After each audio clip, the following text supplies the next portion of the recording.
Hello everyone, this is educator. आज की इस वीडियो लेक्चर में हम खर्चे की बात करने वाले हैं, एक्सपेंडिचर की बात करेंगे। जो बिजनेस में जो एक्सपेंडिचर होता है उसके भी कुछ टाइप्स होते हैं, ठीक है।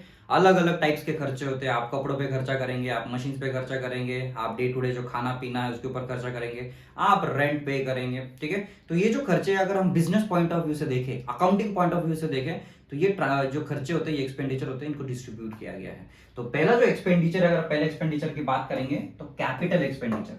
कैपिटल एक्सपेंडिचर मतलब ऐसा पैसा आप खर्चा कर रहे हैं जिससे आप एक ऐसी असेट एक्वायर कर रहे हैं जो फिक्स असेट है। ऐसी असेट जो आपके बिजनेस को बहुत सालों तक बेनिफिट देती रहेगी। क्या देती रहेगी? बेनिफिट देती रहेगी। फॉर एग्जाम्पल, आपने लैंड परचेस कर लिया, तो लैंड पे आप एग्रीकल्चर कर सकते हैं, आप बिजनेस शुरू कर सकते हैं, आप फैक्ट्री डाल सकते हैं। आपने अगर मशीन परचेस कर ली, आपके फैक्ट्री के लिए नया मशीन परचेस कर लिया, तो मशीन की तो मिनिमम लाइफ होती है ना, 5 साल 10 साल, तो 10 साल तक तो मशीन चलती रहेगी, तो 10 साल तक वो बेनिफिट देती रहेगी। तो ये जो ऐसे एसेट्स है जिसके ऊपर हम खर्चा करते हैं, जिसको हम कैपिटल एक्सपेंडिचर बोलते हैं, जिसका जो बेनिफिट है वो लॉन्ग टर्म तक बेनिफिट होता है, इसी को हम क्या बोलते हैं? कैपिटल एक्सपेंडिचर बोलते हैं, ठीक है। और ये जो खर्चा होता है ये नॉन रिकरिंग होता है। ऐसा नहीं होता कि आप आपने आज मशीन परचेस कर लिया तो कल भी मशीन मशीन परचेस करना पड़ेगा, नहीं। एक बार आपने मशीन परचेस कर लिया तो सीधा 5 साल के बाद ही वापस दूसरा मशीन आपको परचेस करना पड़ेगा। तो ये जो कैपिटल एक्सपेंडिचर जो होता है ये एक्चुअली नॉन रिकरिंग है। ये बेनिफिट आपको लॉन्ग टर्म तक देता है और इससे फिक्स असेट आप एक्वायर करते हैं। तो फिक्स असेट मतलब इसमें क्या हो सकता है? प्लांट एंड मशीनरी हो सकता है, लैंड एंड बिल्डिंग हो सकता है, ठीक है, कंप्यूटर हो सकता है, कार हो सकता है, मोटर कार हो सकता है। ये सारे आपकी क्या है? कैपिटल एक्सपेंडिचर जो आपको लॉन्ग टर्म तक बेनिफिट देते रहेंगे। अभी कैपिटल एक्सपेंडिचर में और एक चीज हो जाती है। कैपिटल एक्सपेंडिचर में आप अगर कोई मशीन है, फॉर एग्जांपल एक मशीन है जो बस 1000 हॉर्स पावर की है, ठीक है, 1000 हॉर्स पावर की है। तो 1000 हॉर्स पावर की जो मशीन थी वो आपको एक दिन में बस 100 यूनिट्स ही बना के दे रही थी। कितने यूनिट्स? 100 यूनिट्स एक दिन में बना के दे रही थी। पर आपने उसका एनांसिएशन किया, वो मशीन में आपने कुछ ज्यादा इंप्रूवमेंट किया, उसमें दूसरा इंजन बैठा दिया, उसका खर्चा किया, और अभी ये जो मशीन है ये 2000 हॉर्स पावर की हो गई और अभी ये 200 यूनिट्स बना रही है। मतलब आपने नया मशीन तो परचेज नहीं किया, पर जो एग्जिस्टिंग मशीन था उसको इम्प्रोवाइज कर दिया, जिसकी वजह से उसकी प्रोड्यूसिंग कैपेसिटी बढ़ गई। ये खर्चे को भी हम कैपिटल एक्सपेंडिचर बोलेंगे। ऐसा एक्सपेंडिचर जिसकी वजह से जो एक्सटेंशन है या जो आपका जो लॉन्ग टर्म बेनिफिट है वो और बढ़ता जाएगा, जिससे प्रोडक्शन बढ़ रहा है, इसको भी हम क्या बोलेंगे? कैपिटल एक्सपेंडिचर बोलेंगे। नेक्स्ट एक्सपेंडिचर है रेवेन्यू एक्सपेंडिचर। अभी रेवेन्यू एक्सपेंडिचर आपके भी लाइफ में होता है कि आपको कभी पानी पूरी खाने की इच्छा हुई तो आप पानी पूरी खा लेते हो। आप अगर फ्लैट में रेंट से रह रहे हो तो आपको रेंट पे करना पड़ता है, आपको इलेक्ट्रिसिटी पे करनी पड़ती है, ठीक है। ये जो डे टू डे बेसिस के जो खर्चे होते हैं, ठीक है, कौन से खर्चे? डे टू डे एक्सपेंसेस जो होते हैं, इसी को हम रेवेन्यू एक्सपेंडिचर बोलते हैं।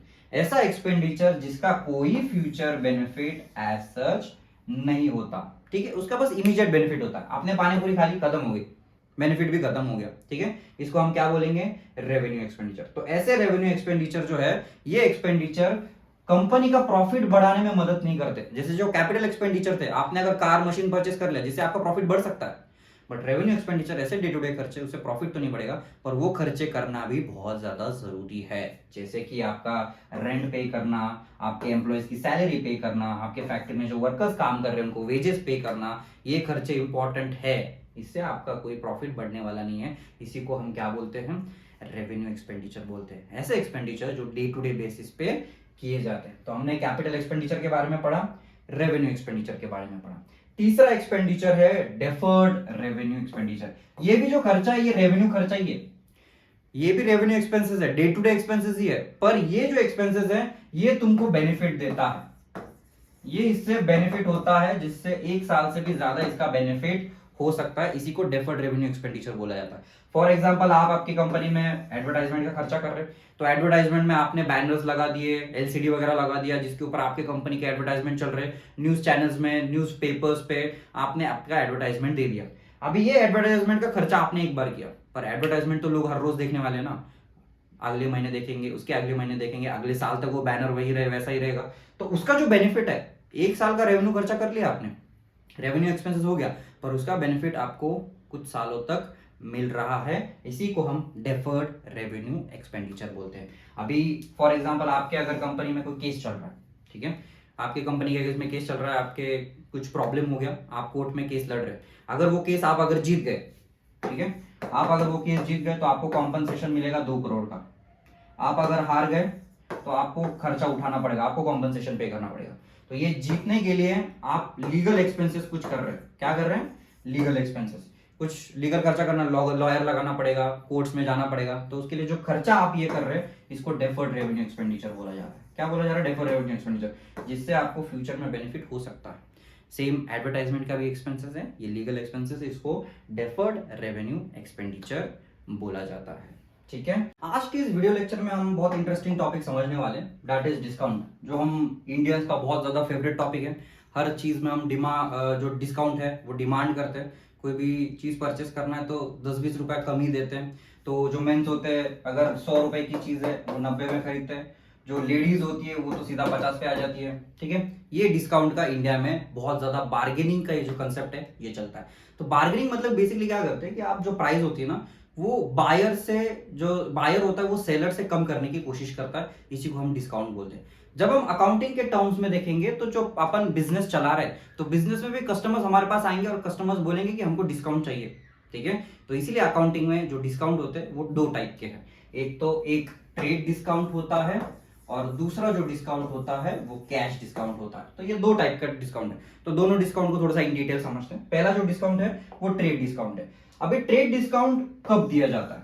ट्रेड डिस्काउंट मतलब आप किसी वेंडर के पास जा रहे हैं, तो वेंडर के पास जाके आप एक ही टाइम में 100 यूनिट्स परचेस कर रहे हैं। कितने यूनिट्स परचेस कर रहे हैं? 100 यूनिट। और पर यूनिट का अगर रुपीज हम देखेंगे, पर यूनिट 10 रुपए है।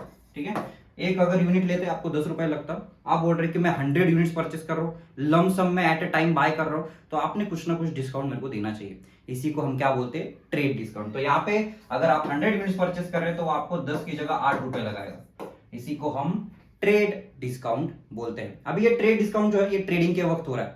ठीक है, ये ट्रेडिंग के वक्त हो रहा है, मतलब आप बस बार्गेन ही कर रहे हैं। ये टाइम पे उसने डिस्काउंट दे दिया, इसलिए ये जो डिस्काउंट होता है ये बुक्स में रिकॉर्ड नहीं होता, not recorded, does not appear in the books. क्योंकि आप ये ट्रेडिंग के टाइम पे ही डिस्काउंट दे रहे हैं, तो आप ज्यादा बल्क में परचेस कर रहे हैं, इसलिए आपके पास बार्गेनिंग पावर है कि भाई मैं एक ही टाइम पे 100 यूनिट्स तेरे परचेस करूंगा। तेरे को 100 यूनिट्स अलग 100 लोगों को बेचने से अच्छा तू मेरे को ही दे, मैं अकेला परचेस करूंगा, मेरे को थोड़ा बहुत डिस्काउंट चाहिए। इसी डिस्काउंट को हम क्या बोलते हैं? Trade discount. तो ये जो ट्रेड डिस्काउंट होता है, ये ट्रेड डिस्काउंट बुक्स में नहीं दिखता। फॉर एग्जाम्पल, अगर आप 100 रुपीज की चीज थी, आपने डिस्काउंट मांग लिया 10 रुपीज का डिस्काउंट मांग लिया, तो 100 की जगह आपको 90 रुपीज, तो आप ये 90 रुपीज में ही आपके बुक्स में वो क्या करेंगे? रिकॉर्ड करेंगे, 100 में रिकॉर्ड नहीं करेंगे। और ये वो डिस्काउंट को शो भी नहीं किया जाएगा कि आपको 10 रुपए डिस्काउंट पहले मिल चुका है, ऐसा कुछ नहीं होगा। तो डायरेक्टली रिकॉर्ड 90 रुपीज पे ही होगा। इसी को हम क्या बोलते हैं? ट्रेड डिस्काउंट बोलते हैं। हम अगर कैश डिस्काउंट की बात करेंगे, सेकेंड है कैश डिस्काउंट। अभी कैश डिस्काउंट मतलब आपने चीज बेच दी है, अभी उससे पैसा लेना बाकी है। ठीक है, फॉर एग्जांपल आपने 10,000 की चीज थी, ठीक है, उसको 10,000 की चीज है, अभी उसको पेमेंट करना है। ठीक है, वो पेमेंट करने वाला है, तो उसके प्रॉम्प्ट पेमेंट करने के लिए, स्पॉट पेमेंट करने के लिए और इमीडिएट जल्दी पेमेंट करने के लिए उसको अगर एंकरेज करना है, तो उसको आप बोल सकते हो कि तू 10,000 की जगह अगर अभी के अभी कैश दे रहा है तो मैं तेरे को 500 रुपए का डिस्काउंट दूंगा, तू बस 9,500 रुपीज दे।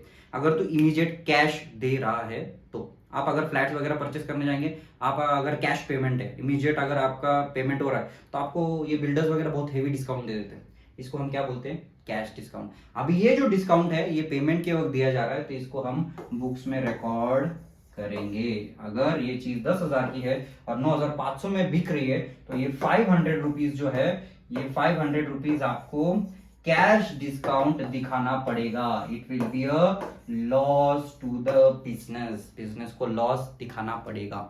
इसी को बोला जाता है कैश डिस्काउंट। अभी ये जो कैश डिस्काउंट ये अलग लेवल पे दिया जाता है। फॉर एग्जांपल, आपने अगर कुछ चीज बेची है 10,000 की चीज बेची और वो नेक्स्ट मंथ पे करने वाला है, मतलब अगर चीज बेची आपने जून में और जुलाई में वो पेमेंट करने वाला है, तो आपको उसको जुलाई के पहले पेमेंट करने के लिए आपको अगर एंकरेज करना है तो आप उसको डिस्काउंट दे सकते हो। तो इसी डिस्काउंट को हम क्या बोलेंगे? कैश डिस्काउंट बोलेंगे। प्रॉम्प्ट पेमेंट करने के लिए, इमीडिएट पेमेंट करने के लिए बायर को इन्फ्लुएंस किया जा रहा है, उसको मोटिवेट किया जा रहा है कि भाई तू अभी पैसे दे रहा है, अभी अगर मेरे हाथ में कैश रख रहा है तो तेरे को 500 रुपए डिस्काउंट में इमीडिएट दे दूंगा। इसी को हम क्या बोलते हैं, कैश डिस्काउंट। अभी नेक्स्ट बात करते हैं कि सॉल्वेंट इंसॉल्वेंट क्या होता है। सॉल्वेंट इंसॉल्वेंट, अभी बिजनेसेस में बहुत सारे बिजनेसेस चलती हुई है, बहुत सारे बिजनेसेस बर्बाद भी हो जाते हैं, ठीक है। तो इसमें सॉल्वेंट और इंसॉल्वेंट का कंसेप्ट आता है। सॉल्वेंट मतलब ऐसा बिजनेस या ऐसा आदमी जिसके असेट्स जो है वो ज्यादा है as compare to his liability, मतलब उसको आने वाला जो पैसा है वो ज्यादा है जाने वाले पैसे से, मतलब उसको जो उधारी देना है इसका अमाउंट कम है, असेट्स का अमाउंट ज्यादा है, मतलब उसके पास जितने भी असेट्स है वो अपनी उधारी अपना लोन सारा पे ऑफ कर सकता है, ये अच्छे फाइनेंशियल कंडीशन में है।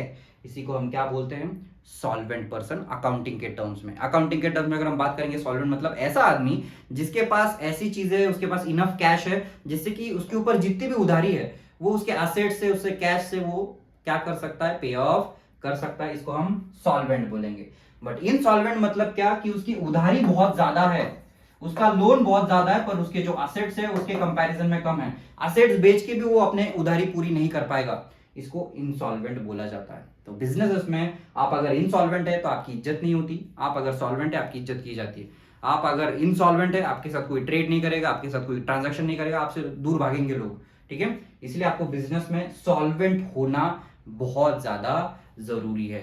असेट्स मतलब जो चीजें हम बिजनेसेस में यूज करते हैं, हम land, building, plant and machinery, जो भी चीजें डे टू डे बिजनेस में हम यूज कर रहे हैं जिसकी वजह से हमारा प्रॉफिट भी बढ़ रहा है और लॉन्ग टर्म बेनिफिट्स ये असेट्स का हमको होता है, इसको हम क्या बोलते हैं, असेट्स बोलते हैं। तो असेट्स जो है ये एक्चुअली ओनरशिप बिजनेस का इसमें हो सकता है, ठीक है। असेट्स टेंजिबल हो सकते हैं, इनटेंजिबल हो सकते हैं, मतलब टेंजिबल मतलब जो फिजिकल फॉर्म में है और इनटेंजिबल मतलब जिसको टच नहीं कर सकते। तो ऐसे कौन से बिजनेस के पास असेट होते हैं जिसको टच नहीं कर सकते, फॉर एग्जांपल गुडविल होता है, बिजनेस का जो रेपुटेशन है, ये जो गुडविल है ये बिजनेस को बहुत ज्यादा प्रॉफिट कमा के देता है। फॉर एग्जांपल आप अगर देखोगे कि जो बाटा कंपनी है, शूज की कंपनी है, उसके शूज के रेट बहुत अलग होंगे, जो नाइकी कंपनी है उसके शूज के रेट्स बहुत अलग होंगे, पूमा कंपनी है, ये जो कंपनीज है ये इनके रेट्स अलग क्यों होते हैं, क्योंकि इनका गुडविल अलग है, मार्केट में इनकी वैल्यू बहुत अलग है, इनका रेपुटेशन अलग है। तो हम यहाँ पे असेट्स की बात करें, जो असेट्स जो है ये कंपनी के